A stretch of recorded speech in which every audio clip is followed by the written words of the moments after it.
What would you do if your debts and your mistakes caught up with you? What if the people you owe money to are not willing to forgive?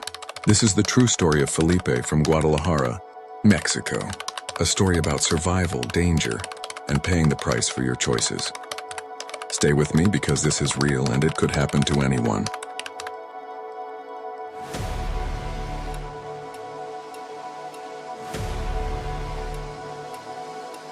The debt, drugs, and the night I had to hide. True story from Jalisco. It was June 12, 2024, Guadalajara. The night was sticky, the air thick and heavy. Debt and drugs had brought me to the edge, and I could feel it in my chest like a stone I couldn't drop. I'm Felipe.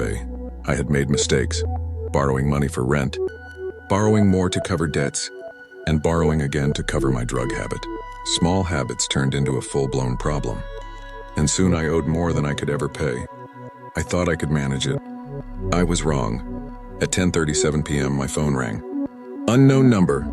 Calm, cold voice. Felipe, we know where you are. That one sentence sucked the air out of me. They didn't scream. They didn't threaten in detail. They didn't have to. I understood perfectly. I had to have the money by dawn. I had no money. Panic hit me like a punch in the chest. My first instinct was to run. But the streets of Guadalajara are traps if you don't know them. Running without a plan is often worse than staying. I knocked on Don Arturo's door, the retired driver from across the hall. He saw me and let me in immediately, no questions.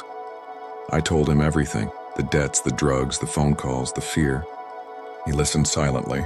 Then he said, "We will think." He made a call to Senor Ramos, a man who owed him a favor. Ramos agreed to help, not with a miracle, not with forgiveness, but enough to buy time. He made it clear, this is a pause. You pay me back, or you won't survive. Those words hit harder than the threats themselves. At dawn, I met the men. I walked to them because hiding in a corner doesn't always make you safe. Ramos handed over the cash. They counted, nodded, and left. "We'll be watching," they said. That phrase sticks to your bones. I didn't go home that day. I moved between friends' houses, rented cheap rooms in small towns, cut ties with the people who had dragged me into this mess. I stopped using. I worked odd jobs, construction, deliveries, anything for cash. I learned to be small, cautious, invisible. Repaying Ramos was my first promise. I worked double shifts, saved every peso, and finally returned the money.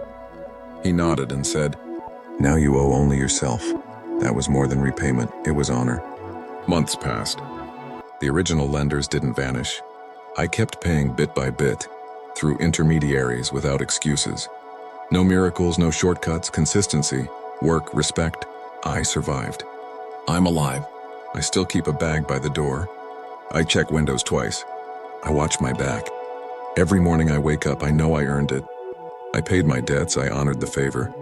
And I learned that survival is built from small acts of courage, respect, and patience.